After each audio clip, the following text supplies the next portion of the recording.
Madilim ang langit nang dumating si Ramon Delgado sa gilid ng Rojas Avenue. Malamig ang simoy ng hangin, ngunit mas malamig ang pakiramdam ng kanyang dibdib. Sa mga mata niya, hindi na ito ang Davao na nakilala niya noon. Tahimik, masigla, puno ng pag-asa. Sa halip, isa itong lungsod na puno ng kasinungalingan at pagkukunwari. 2 taon na mula nang mawala ang kanya nakababatang kapatid na si Lester, isang journalism student na aktibong nag-iimbestiga sa mga illegal na operasyon ng sindikatong Las Damas Negras. Isang gabi, umuwi si Lester na duguan.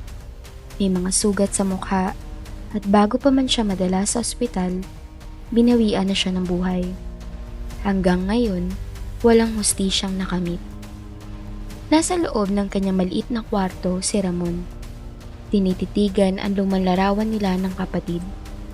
Sa tabi nito, may lumang baril. Isang .45 caliber na pag-aari ng kanilang ama na dating pulis. Kung hindi kayang ibigay ng batas ang hustisya, bulong niya, ako na mismo ang maghahatid nito. Sa mga sumunod na linggo, sinimulan ni Ramon ang kanyang paghihiganti. Gamit ang kanyang trabaho bilang delivery rider, ginamit niya ito bilang takip sa kanyang pag-iimbestiga. Isa-isa niyang tinutunton ang mga taong sangkot sa pagkamatay ni Lester.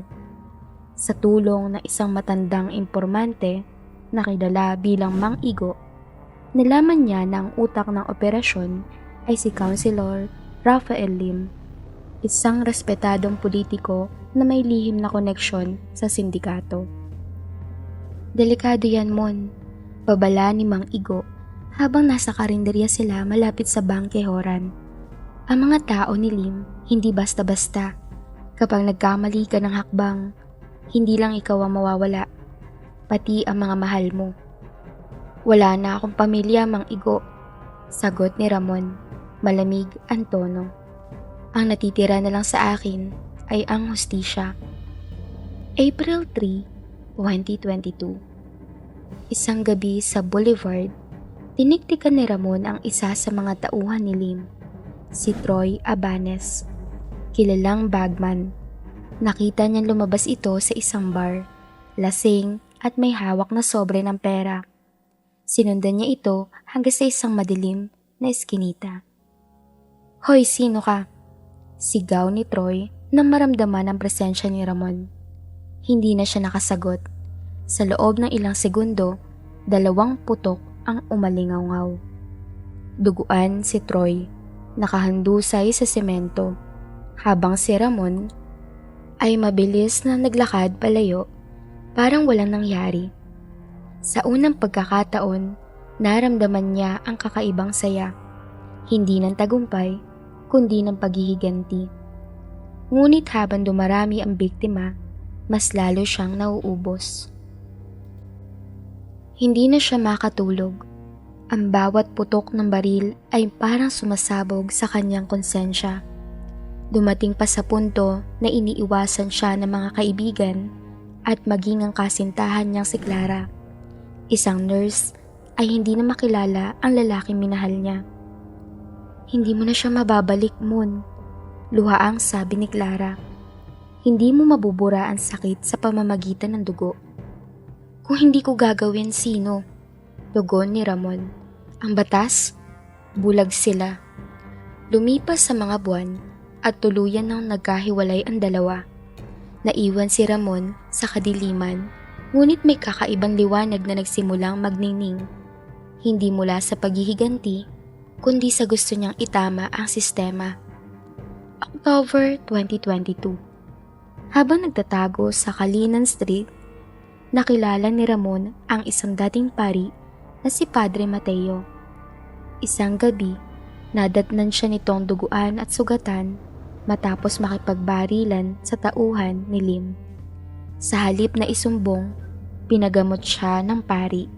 Sa maliit na kumbento, habang ginagamot ang mga sugat niya, tinanong ni Padre Mateo, Anak, ilang kaluluwa na ang kinuha mo para lang mapawi ang sakit ng isa? Hindi siya nakasagot. Simula noon, nagsimulang tumulong si Ramon sa mga proyekto ni Padre Mateo, pagtuturo sa mga kabataang lumaki sa lansangan at paglikha ng mga moral na nagsusulong ng kapayapaan. Unti-unti niya naramdaman ang liwanag na matagal nang nawala. Sa tulong ng simbahan at ilang NGO, ginamit niya ang nalalaman niya sa pag-edit ng video at storytelling upang gumawa ng online advocacy na tinawag niyang Boses ng Davao. Ngunit ang nakaraan ay hindi ganoon kadaling kalimutan. Isang gabi, nakatanggap siya ng mensahe, isang video clip na nagpapakita ng pagkamatay ng kanyang kapatid. Sa dulo ng video, malino na naroon si Councilor Lim, nakangiti habang pinapapirma si Lester ng dokumentong peke. Nanginig ang mga kamay ni Ramon, bumalik ang apoy sa kanyang dibdib. Ngunit sa halip na baril, microphone ang kinuha niya. Sa tulong ng Boses ng Davao, inilabas niya ang lahat ng ebidensya online. Ang mga dokumento, larawan at testimonya ng mga dating tauhan ni Lim ay lumabas sa publiko. Sa loob ng ilang linggo, naging viral ito. Naging headline, Councilor Rafael Lim inakusahan sa pagpatay sa estudyanteng si Lester Delgado. Mga dating tauhan nagsalita na. January 2023. Sa unang pagkakataon, humarap si Ramon sa publiko.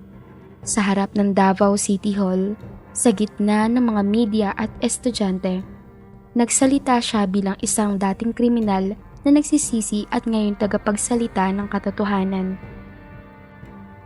Ang hustisya, aniya, hindi kailangan idaan sa baril.